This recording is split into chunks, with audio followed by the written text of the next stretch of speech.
Bom dia a todos vocês. Segunda-feira, 25 de novembro, finalzinho do mês, aliás, última semana de novembro, já vamos entrar em dezembro e como toda semana fazemos, aqui estamos nós novamente para avaliar como vieram os números do Boletim Focus semanal do Banco Central. Vamos lá, pessoal.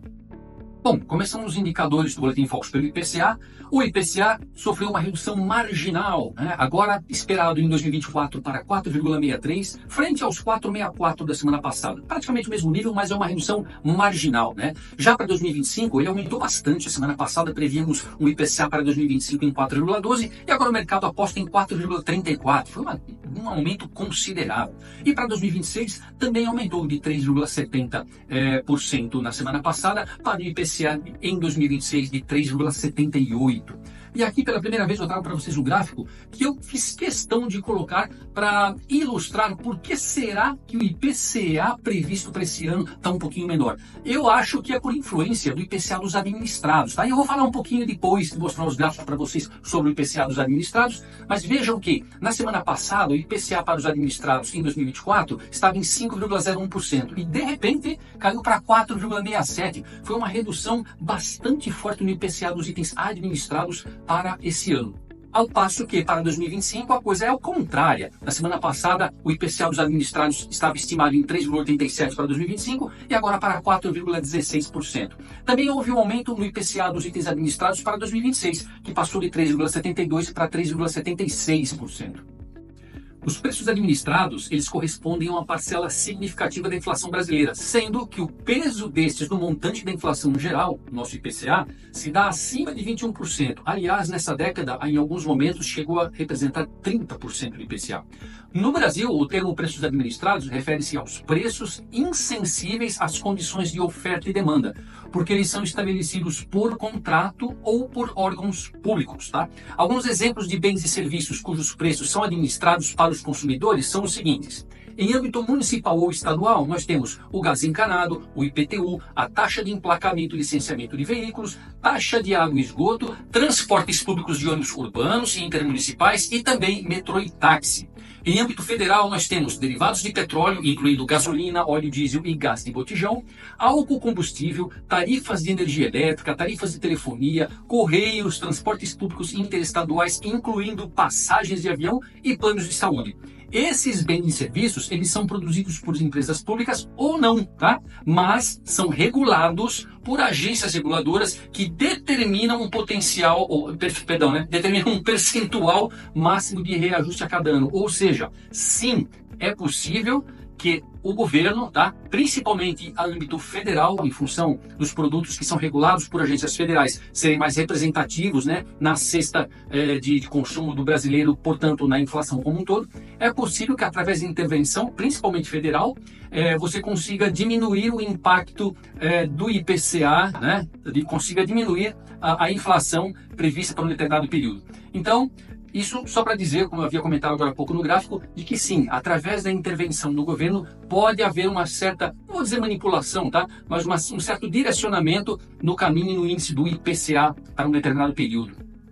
Para o PIB, um aumento para 2024, que era de 3,10% de aumento do PIB para a semana passada e agora para esse ano estimado em 3,17%. Para 2025, um aumento marginal de 1,94% para 1,95% no aumento do PIB e para 2026 mantém-se inalterado em 2%. O câmbio sofreu um aumento bastante grande também com relação à expectativa da semana passada. Para 2024 passou de R$ 5,60 agora para R$ 5,70. Da mesma forma, em 2025 o câmbio que era aguardado em R$ 5,50 no final do ano, agora é estimado em R$ 5,55. E para 2026 aumentou um pouquinho também, de R$ 5,47 na semana passada para R$ 5,50 nesta semana. Ou seja, o melhor câmbio que temos no momento, nas expectativas do mercado, é o de final de 2026 e é R$ 5,50. Ou seja, não parece que há expectativa no mercado de um câmbio retornando abaixo de 5 no horizonte de 2 ou 3 anos, pessoal. E a Selic, né? Inalterada para o final desse ano em 11,75%, apesar de alguns agentes de mercados falarem que pode haver um aumento um pouco maior e fecharmos o ano em 12%. Para 2025 era prevista na semana passada a 12% e agora já temos 12,25%. E para 2026 permanece inalterada em 10%. Bom, e como eu mencionei, né, na chamada desse vídeo, né, Selic a 12,25% em 2025. Por que isso, pessoal? Vários fatores, na verdade, contribuem para levar as expectativas da nossa taxa de juros para um nível tão alto. Vamos dar uma olhada em alguns deles? Primeiro fator, atividade econômica em alta, né?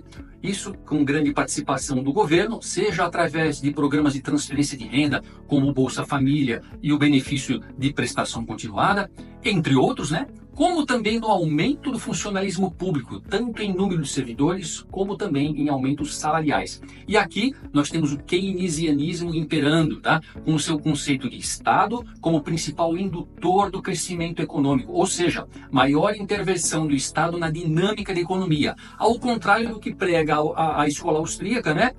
Dizendo que a menor imposição possível das forças coercitivas, tanto governamentais como corporativas, é desejável para a economia de uma forma livre possa se desenvolver, tá? Segundo fator, a inflação em alta, particularmente devido a um descasamento entre oferta e demanda, que pode inclusive sugerir a existência de uma falta de confiança dos empresários em investir no aumento da capacidade produtiva. Essa falta de confiança, ao meu ver, está ligada à insegurança de que a demanda aumentada seja sustentável a médio e longo prazos. Ou, em outras palavras, que essa atual demanda alta que nós temos nesse momento seja dependente da intervenção do Estado através das condições que não poderão ser mantidas ao longo do tempo. Ou seja, é o receio de que estejamos mais uma vez vendo na nossa economia um voo de galinha ao invés de um crescimento sustentável. O terceiro fator, a intenção do novo governo americano em estimular a economia por lá, né? Gerando como efeito colateral tanto a valorização do dólar como uma inflação estruturalmente mais alta na economia, com juros permanecendo mais altos por mais tempo nos Estados Unidos, tá? E por último, um quarto fator não menos importante é o caminho que o governo percorrerá aqui no Brasil para equilibrar o nosso déficit fiscal. Vai ser com corte de despesas, aumento de arrecadação?